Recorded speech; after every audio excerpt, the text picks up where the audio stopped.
Hello viewers, எல்லாம் எப்படி இருக்கிறீங்க? நல்லா இருக்கிறீங்களா? வீடியோக்குள்ளே போவோமா? இட்லிக்கு ஒரு சூப்பரான சட்னி எப்படி செய்கிறதுன்னு பார்க்கலாம். அடுப்பில் சட்டியை வச்சுக்கோங்க. தேவையான அளவு எண்ணெய் ஊற்றிக்குங்க. ஒரு 10 சின்ன வெங்காயம், 3 பல் பூண்டு, சும்மா ஒரு சின்ன துண்டு இஞ்சி போட்டு நல்லா வதக்கிக்கங்க. அதோட கருவேப்பிலையும் போட்டு நல்லா கண்ணாடி பதம் வர்ற அளவு வதக்கிக்கங்க.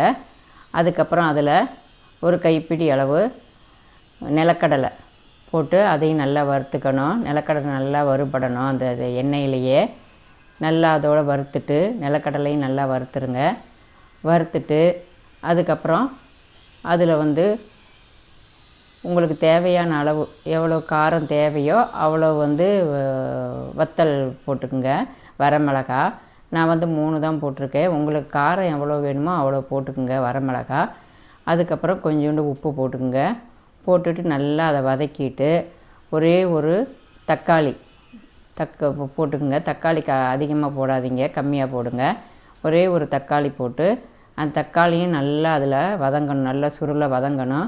அதுக்கப்புறம் கொஞ்சமாக புளி, ஒரு புளியங்கொட்டை சோடு புளி போட்டு அதையும் அதோடு நல்லா வதக்கி எடுத்துக்குங்க. அதுக்கப்புறம் மல்லித்தழை போட்டுட்டு எல்லாத்தையுமே நல்லா வதக்கிடணும். நல்லா வதக்கிட்டு அது நல்லா வதங்கினதுக்கப்புறம் ஒரு கைப்பிடி அளவு பொட்டுக்கடலை போட்டு அதையும் நல்லா அதோட நல்லா வறுத்து எடுத்துக்கணும். நல்லா அந்த நிலக்கடலையும் இந்த பொட்டுக்கடலையும் தான் நல்லா வறுக்கணும். வறுத்துட்டு அதுக்கப்புறம் ஒரு 2 சில்லு தேங்காய் சின்ன சின்னதாக கட் பண்ணி அதோடு போட்டு அதையும் நல்லா வறுத்து எடுத்துட்டு நல்லா ஆறுனதுக்கப்புறம் மிக்சியில் அதை போட்டு நல்லா சட்னி எப்படி போடுவோமோ அது மாதிரி போட்டு எடுத்து வச்சுக்கணும். அதுக்கப்புறம் அடுப்பில் தாளிப்பு கரண்டியை வச்சு கொஞ்சம் எண்ணெய் ஊற்றிக்கங்க. கடுகு கொஞ்சம் போட்டு பொரிஞ்சதுக்கப்புறம் உளுந்து போட்டு அதுக்கப்புறம் கடலைப்பருப்பு கொஞ்சம் அது கருவேப்பிலை போட்டு நல்லா அதை வறுத்து எடுத்துக்கோங்க. உளுந்தும் கடலைப்பருப்பும் நல்லா வறுக்கணும். அந்த எண்ணெயில் வறுத்து எடுத்துட்டு தாளித்து அந்த சட்னியில் நல்லா ஊற்றிட்டு சட்னியை நல்லா கலக்கிடுங்க.